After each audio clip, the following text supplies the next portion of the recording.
আমি ইরানের মহান ও গৌরবময় জাতিকে সালাম জানাই। আমার প্রথম বক্তব্য হলো, সম্প্রতি শত্রুরা আমাদের দেশে যে চক্রান্ত শুরু করেছে, সেই পরিস্থিতিতে আমাদের জাতি যে ধৈর্য, সাহসিকতা ও সময়োপযোগিতা দেখিয়েছে, তার ভূয়সী প্রশংসা করছি। ইরানি জাতি প্রমাণ করেছে এটি একটি অনড়, সাহসী এবং সজাগ জাতি।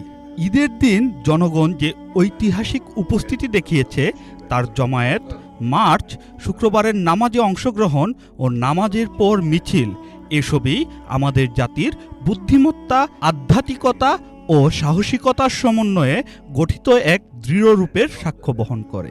আমি মহান আল্লাহর প্রতি কৃতজ্ঞতা জানাই, যিনি আমাদের জাতিকে এই আধ্যাত্মিক ও বস্তুগত সামর্থ্যের স্তরে উন্নীত করেছেন।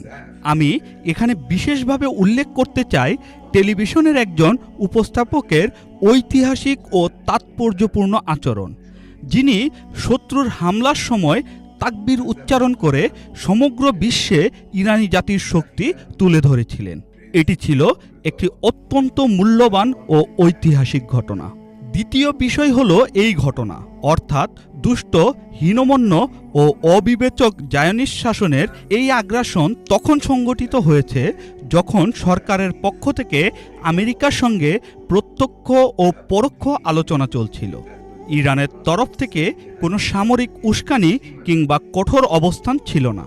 শুরু থেকেই সন্দেহ ছিল যে এই অপকর্মে আমেরিকাও জড়িত, এবং এখন যেভাবে তারা প্রকাশ্যে কথা বলছে, সেই সন্দেহ আরও ঘনীভূত হচ্ছে। ইরানি জাতি এক আরোপিত যুদ্ধের বিরুদ্ধে যেমন আগে অটল থেকেছে, তেমনি আরোপিত শান্তির বিরুদ্ধেও অটল থাকবে। ইরানি জাতি কারো চাপের কাছে আত্মসমর্পণ করবে না।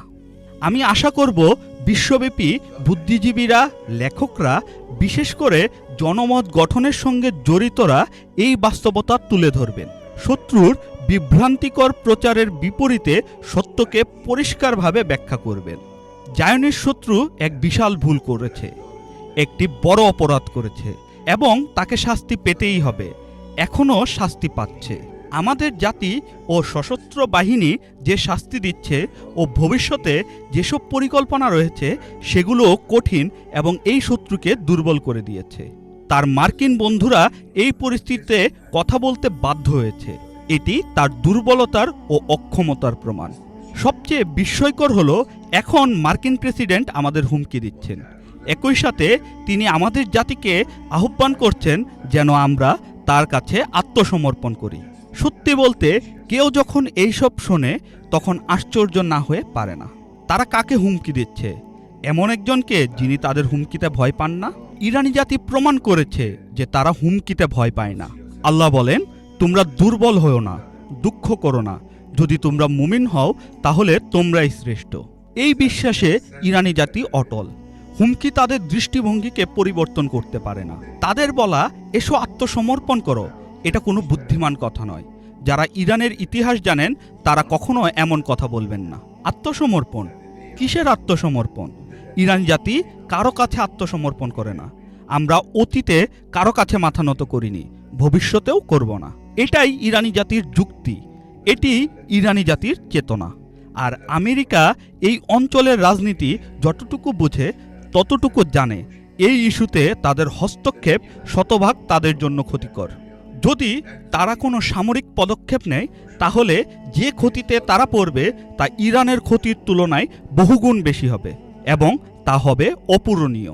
আমি আমাদের প্রিয় জাতিকে আহ্বান জানাই, মহান কুরআনের এই বাণীকে হৃদয়ে ধারণ করে চলুন। আলহামদুলিল্লাহ, জীবন স্বাভাবিকভাবেই চলছে। শত্রুকে কখনো বুঝতে দিও না যে তোমরা তার ভয়ে কাঁপছ বা দুর্বল হয়ে পড়ছ। যদি শত্রুটা টের পায়, সে তোমাদের ছেড়ে দেবে না। তোমরা যেমন সাহসিকতা ও স্থিরতা নিয়ে এখন পর্যন্ত চলেছ, তেমনিভাবে চলতে থাকো। যারা দায়িত্বে আছো, সেবা, তথ্য, প্রচার, জনগণের সঙ্গে সম্পর্ক, তারা যেন দৃঢ় মনোবলে কাজ করে যান এবং পরম করুণাময়ের উপর নির্ভর করে এগিয়ে যান। বিজয় কেবল আল্লাহর পক্ষ থেকেই আসে, যিনি পরাক্রমশীল ও প্রজ্ঞাময়। আল্লাহর ইচ্ছায় সত্য ও ন্যায়ের পথে ইরানি জাতি বিজয় লাভ করবে। ইনশাআল্লাহ।